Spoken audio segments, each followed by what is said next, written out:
Hey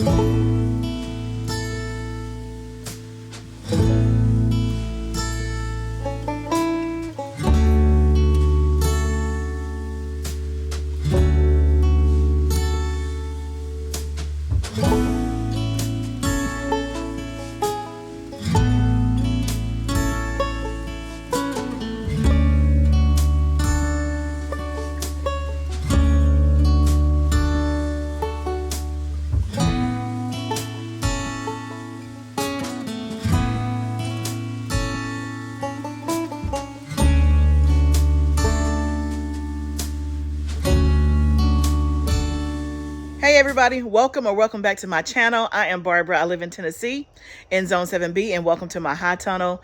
Today I want to have a little bit of a garden chat, and I also want to take you around, and you're going to hang with me in the garden as we pull some or harvest some stuff for our own personal use for Thanksgiving, and then we're going to harvest some stuff for clients.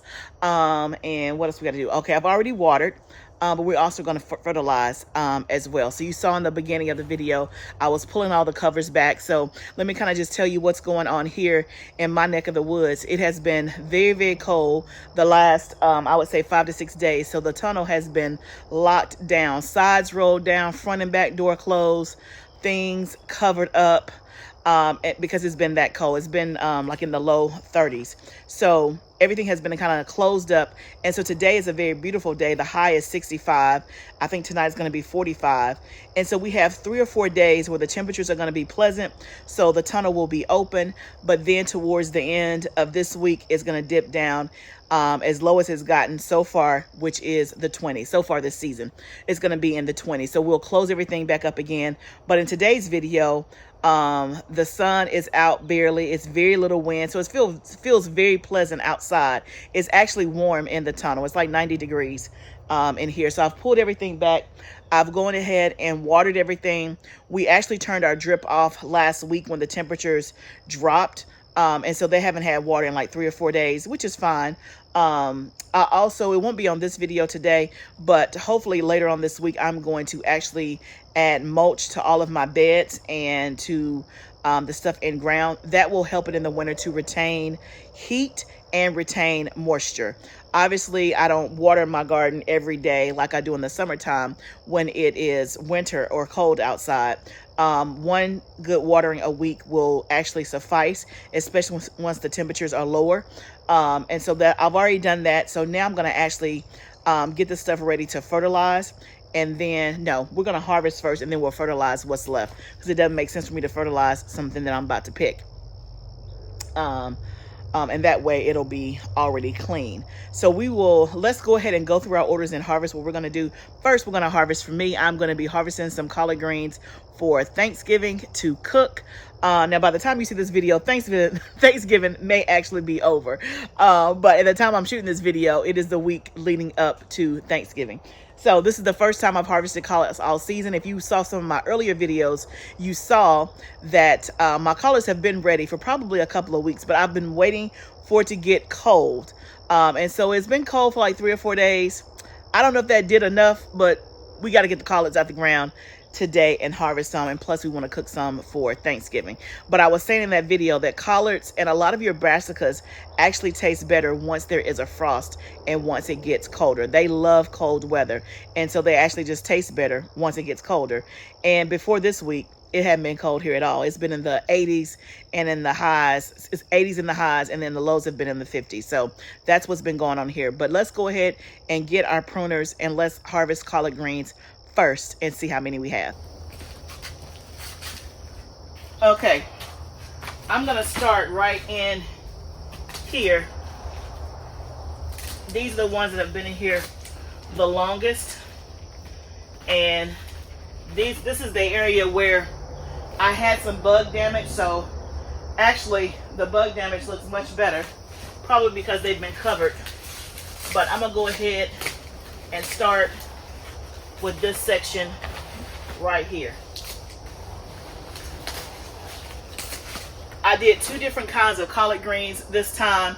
I did Georgia Southern, which is what I do every single year, and then the other kind, I think it's called, I want to say Top Bunch, but that don't sound right. It's a new variety, And actually, one of you guys sent it to me.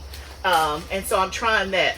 I have to go back and see if I can find the packet and see what the name of it is.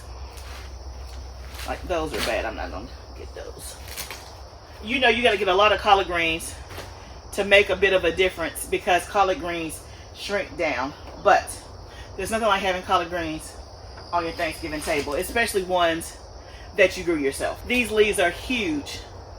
Look how big this leaf is.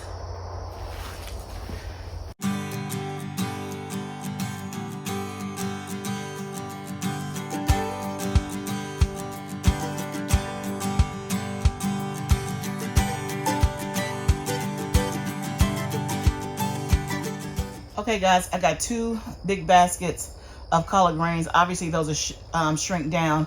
I don't have my other big basket down here, so I'm going to stop with this. I'll take them in the house and clean them up and chop them up and put them in bags and see how many gallons I have, and they'll let me know if I need to come out here and get some more. I'm pretty sure I need to come get some more, and I can certainly do that. Let me show you what's left over. Okay, those 2 big baskets really came from 3 plants right here in the middle. You can see where I cut them down, but I still have some plants behind it and in front of it. So I still have plenty to get. I just need another basket. I decided to take a seat because I'm tired. I've been going since 6:30 this morning, and my body is like, sis, take a break. And I'm like, I got all this stuff to do. You know how it goes. So I decided I would sit down and let's have this garden chat while I'm sitting down instead of me up moving around. So you saw me, I got 2 baskets of collard greens. I'm gonna take those in the house first and get those cleaned and chopped up and see how much it is. I bought these 2.5 gallon bags to store my collards and kale in for the freezer, or just because I always pick a lot of it at a time. But that's usually how I'll store it instead of using just regular gallon size bags. So I'll see if that fills up a 2.5, it should fill up a 2.5 gallon bag, and that'll give me an idea of how many more I need to come out here and get. And then I also picked 1 order for a client tomorrow who wanted 4 bok choy. The bok choy is looking good. I showed you that in last week's video. And bok choy has been a huge seller this season, a huge seller. I don't know what's going on with that. I have another client who wants 5 bok choy on Tuesday. So I try to harvest the stuff as fresh as I can. So for the client tomorrow, I've already harvested her bok choy. And then for the client that wants it on Tuesday, I'll do that tomorrow. So I try to do it like the day before, or the night before I have to go deliver it, if I know that I won't have time that morning on my way to go deliver it to the client. So that's usually what I do. And I know that I have a packed schedule in the morning, so that's why I went ahead and did it tonight. So that way it will be as fresh as possible. And what I want to talk about today, this was not what I was going to talk about on the video, but I just had a visit from some friends that actually drove 1 hour and 45 minutes to come out here to purchase food from the farm. And I just want to say thank you for coming and for taking time and for thinking about me and my husband and our farm and supporting us. It means it means a lot. You know, again, when I started my gardening journey, I never thought in a million years that I would be selling food. Never in a million years, right? It just kind of happened over time as I had so much excess. And if you're new here, we sell our excess. So we are a farm, but this is not our sole income of how we make money. I actually have a full-time job where I run my own HR consulting agency. I do HR consulting for small businesses. So that is my main job. This is something that we do on the side, and it does help us defray the cost of all the money and the efforts that we put into keeping, you know, all of this produce growing abundantly. And so we sell the excess, meaning I provide food for my family first. That is my first and foremost goal. I don't sell food and we don't have it in our own house. So I sell the excess. So after we have food to eat for our family, I always take some to church. That's the second place it goes. And we have a lot of seniors at our church, and I give it away for free. And then we sell the excess. That's how we do. And the Lord has blessed us abundantly, exceedingly abundantly, above all that I could even ask or think. So I'm blown away at the faithfulness of God. And when you are obedient to do what he says, y'all, I get choked up. When you do what the Lord has asked you to do, you cannot beat God giving, okay? But they came out here today, and a lot of thoughts were running through my mind. One, the fact that somebody would drive that far to get fresh local produce blows my mind for a number of reasons, right? That just blows my mind. It does. And I'm so grateful and I'm so humbled. But it got me to thinking about our food system. It got me to thinking about why someone would even do that, regardless of whether they know or not. And this is not the first time somebody has done that. We have people that drive out here just to come and buy the food because they trust that what they see on YouTube or what they see on social media is true, that we grow, we pray over it. God blesses the harvest. We don't use any type of chemicals. We only use organic practices. And it's fresh and it's better than what you can get in the store. And then God blesses it abundantly, right? But when you think about the food system, and if you've been watching the news lately, over the last month or so, there have been so many recalls on produce even. So a lot of times the recalls are on meat. Now you're seeing it, and it's not just now, it's been there in the past. Like there have been recalls on lettuce. Here recently there's been a huge recall on carrots with the E. coli. And so one thing is, you go to the store and you don't even know if what you're getting is contaminated, right? And that's why it's so important to either A, grow your own food, and or buy local, right? Buy from a local farmer that you trust, that you know, that you can go visit their place, that you can talk to, that you can build a relationship with, okay? If you cannot grow your own food, then I encourage you to buy locally, right? As much as you possibly can. The stuff that you're already buying, I'm not asking you to do anything different. If your family eats lettuce and you buy lettuce once a week, then buy lettuce from somebody locally to you that is selling it versus giving your dollars to the store. One, it's going to be much fresher, right? Much fresher. Do you realize, like, the bok choy that I literally just cut, like, it'll be within my client's hands in less than 24 hours. And if she cooks it tomorrow night, it's on her table literally in 24 hours from the time that I harvest it to her table. You almost can't get fresh. The only way you can get fresh into that is to be me and live at my house and me go snip it and go cook it right now. That's the only way you can beat that, right? That is the only way. But let's just say you buy it from a local farmer and they harvested on Monday, you bought it on Thursday, you cooked it on Thursday. It is still fresher than what you can go get at your Trader Joe's, your Publix, your Kroger's, your Albertsons, your Winco's, your Fred Meyer's. It's going to be much fresher than all of that. The stuff that you are seeing in the store has traveled thousands of miles to get to the store. Thousands. If you are in an area right now, like in the South, and you're going into your local grocery store and you see tomatoes, those tomatoes are not fresh. That's why they don't taste like nothing. They taste like disappointment, right? They are not fresh. They have been sitting somewhere in a cooler to maintain its color and to maintain it looking like a tomato. And that's why many people get confused thinking they can grow tomatoes in the winter because they see them in the grocery store. No, ma'am. No, sir. You cannot. Right? That stuff is not fresh. Now, I am not saying don't buy anything from the grocery store, because the reality of it is you may not be in an area where you know a local farmer, but I would encourage you to try and find one. Talk to your neighbors, get on your Facebook pages. And if you can find one, try to support them if you're not growing your own food. And sometimes you got to do a combination of the both. You have to grow your own food, buy from a local farmer, and go to the grocery store. That's what I do. I don't necessarily grow everything that we eat. I still go to the grocery store. So there is no judgment. I'm not telling you or acting like I eat from here and I go to the grocery store every week, just like you. But what I'm saying is we have to start thinking about what we're eating, where it's coming from, and where we can make changes. We have to make small changes, because it will come a time when you will not be able to eat that stuff out of the grocery store safely. It's carrots today, but tomorrow it'll be radishes. It'll be radishes and carrots and broccoli and cabbage, right? We have to get in a place where we have to start thinking about what we're eating, where it's coming from, and are we eating it within season? Because, as you know, and again, in my 20s, I never thought like this. But now as I'm approaching getting older and my health, I think about what goes in my body much more than I ever did. I'm telling you, I'm not the person that ever thought about that. So I'm telling you from a place of, this is not my life story. I have not always been health conscious. I have not always been thinking about what I would pop a pill in a minute, okay? In a New York minute. In a New York minute.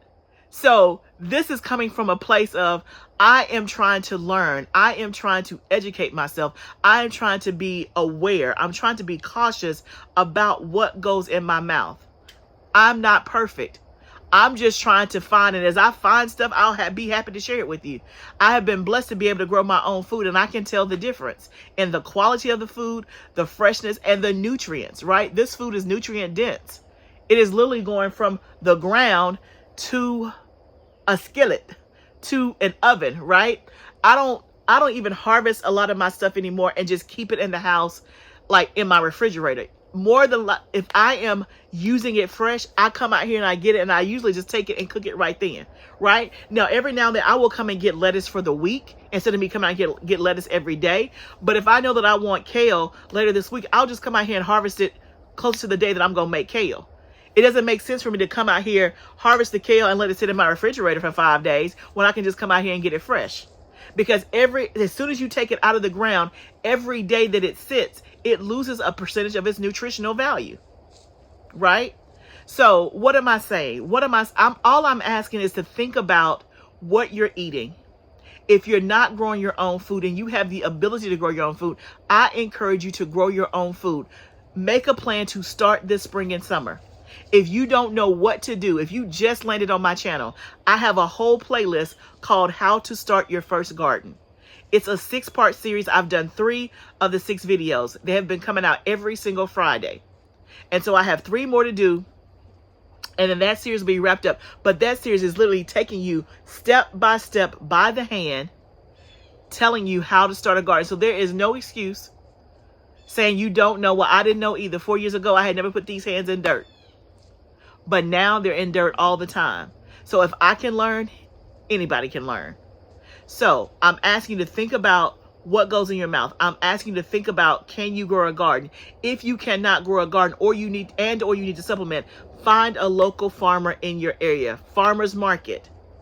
Find out. I promise you, there, if you live in any type of city, they are probably there. And even if you live rurally, they are probably there. And if anybody has a resource, there used to be a website, I think, where you could find a local farmer. I'll just see if I can find it. And if so, I will put it up here at the top. If not, then if anybody knows, then put a comment down below and I will pin it to the top so that everybody can see it.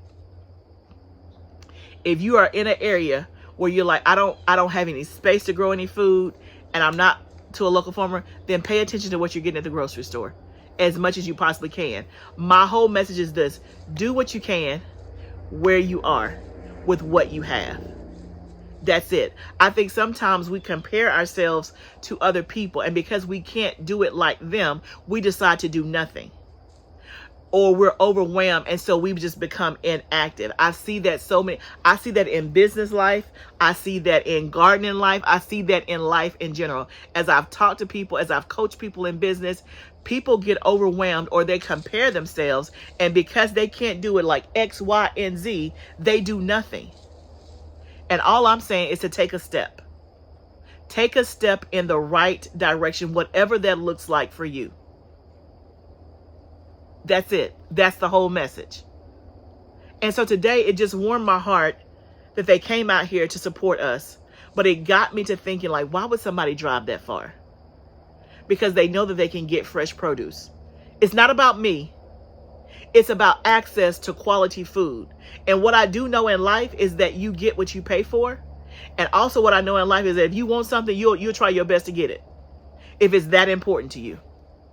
And so I also say, this is another part that came to me, is that those of you who are growing food right now that have a garden, you are not just growing food for you.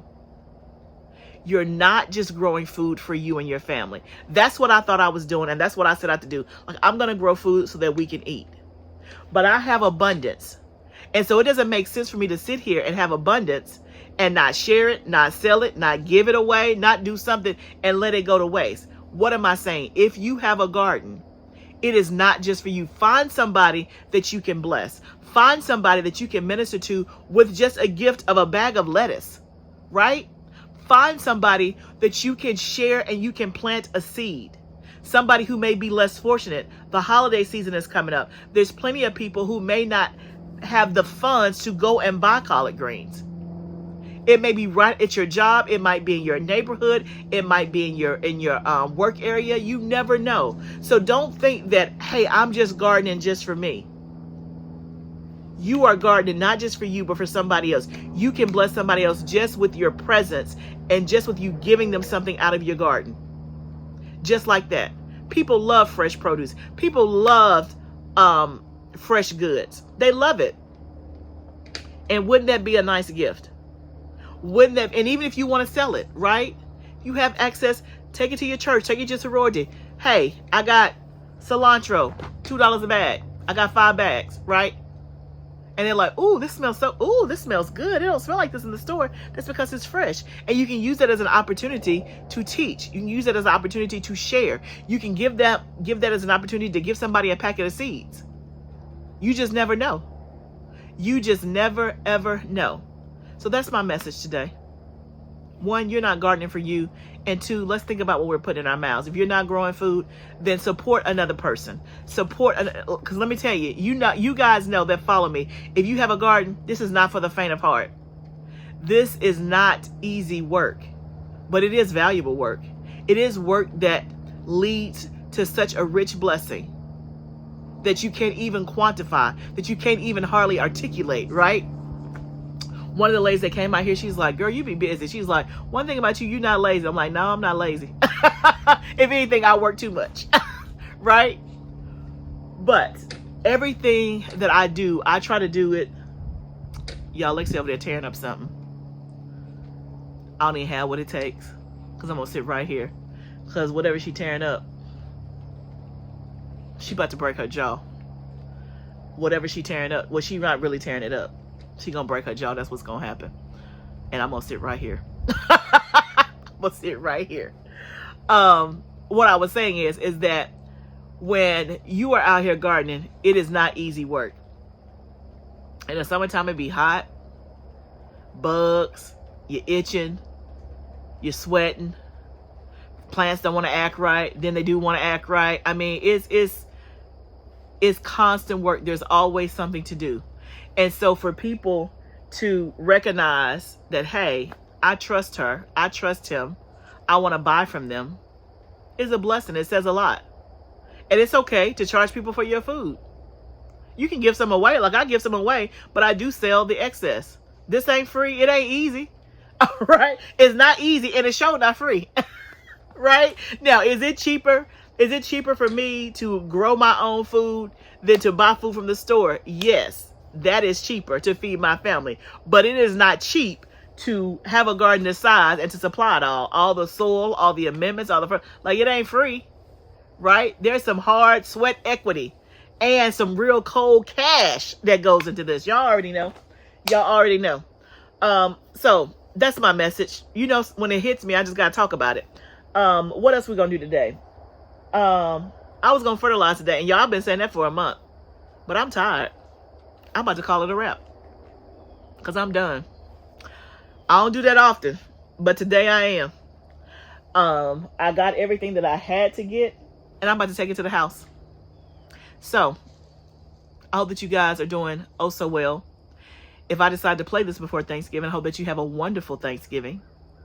Spending time with your family, your friends, or anybody that you love and that loves you.